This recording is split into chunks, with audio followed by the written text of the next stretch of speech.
ദൈവത്തിൻ്റെ സാന്നിധ്യം എങ്ങനെയാ ഒരു ദൈവഭക്തൻ അനുഭവപ്പെടുക? പർവ്വതങ്ങൾ ജെറുസലേമിനെ ചൂഴ്ന്നു നിൽക്കുന്നത് പോലെ ഒരു ദൈവഭക്തനെ ചുറ്റി കർത്താവ് വലയം ചെയ്യും. ദൈവത്തിൻ്റെ സാന്നിധ്യം അവനെ വലയം ചെയ്യും. അവൻ ഉറപ്പുള്ള സിയോൻ പർവ്വതം പോലെ നിൽക്കും. ശ്രദ്ധിച്ച് നിങ്ങൾക്ക് മനസ്സിലായോ? പ്രാർത്ഥിക്കുന്ന നിങ്ങൾക്ക് ഇത് മനസ്സിലാക്കാൻ പറ്റുന്നുണ്ടോ? പർവ്വതങ്ങൾ ജെറുസലേമിനെ ചുറ്റി നിൽക്കുന്നത് പോലെ ദൈവത്തിൽ ആശ്രയിക്കുന്ന, പ്രാർത്ഥിക്കുന്ന ഒരു ദൈവഭക്തനെ ചുറ്റി ദൈവത്തിൻ്റെ ശക്തിയും സാന്നിധ്യവും അവനെ ചുറ്റി വലയം ചെയ്യും. അവൻ ഉറപ്പോടെ നിൽക്കും, സിയോൻ പർവ്വതം പോലെ. പ്രിയപ്പെട്ടവരെ, നമ്മളിങ്ങനെ പ്രാർത്ഥിക്കണം. ഓരോ ദിവസവും ജീവനുള്ള ദൈവത്തിൻ്റെ വാക്കുകളും വചനങ്ങളുമാണ് കേട്ടുകൊണ്ടിരിക്കുന്നത്.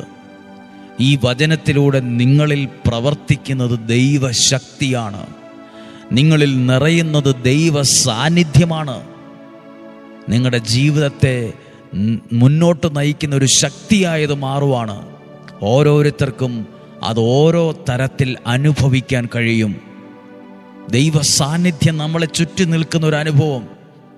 ഇങ്ങനെ പർവ്വതങ്ങൾ ജെറുസലേമിനെ ചൂഴ്ന്നു നിൽക്കുന്നത് പോലെ ദൈവ സാന്നിധ്യം ഒരാളിലുണ്ടെങ്കിലുണ്ടല്ലോ, അങ്ങനെ ഒരു വ്യക്തിയെ ഏതൊക്കെ വിധത്തിൽ എങ്ങനെയൊക്കെ തകർക്കാൻ നോക്കിയാലും, എന്നൊക്കെ ചെയ്തു എന്ന് പറഞ്ഞാലും, ഇനി എങ്ങനെയൊക്കെ ഉപദ്രവിക്കാൻ നോക്കിയാലും അതൊന്നും ആ വ്യക്തിയെ ഏശത്തില്ല, അതൊന്നും ആ വ്യക്തിയെ തൊടത്തില്ല. കാരണം ദൈവഭക്തൻ്റെ ചുറ്റും പർവ്വതങ്ങൾ ജെറുസലേമിനെ ചൂഴ്ന്നു നിൽക്കുന്നത് പോലെയാ ദൈവ സാന്നിധ്യം അവരെ ചുറ്റി നിൽക്കുന്നത്.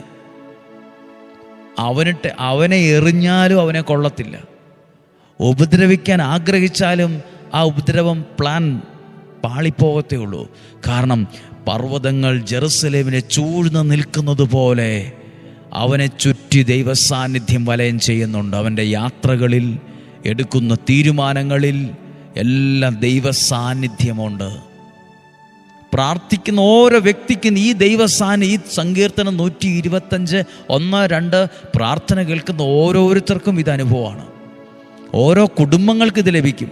നിങ്ങളുടെ കുഞ്ഞുങ്ങൾ വിവിധ രാജ്യങ്ങളിൽ, ദേശങ്ങളിൽ പഠിക്കുവാണോ? അതുകൊണ്ട് അവരോടൊക്കെ ദൈവത്തിൽ ആശ്രയിക്കാൻ പഠിപ്പിക്കണം, വചനം കേൾക്കണമെന്ന് പറയുന്നേ. പർവ്വതങ്ങൾ ജെറുസലേമിനെ ചുറ്റി നിൽക്കുന്നത് പോലെ പ്രാർത്ഥിക്കുന്ന, ദൈവത്തിൽ ആശ്രയിക്കുന്ന, ദൈവഭക്തരായ, വചനം കേൾക്കുന്ന, ദൈവ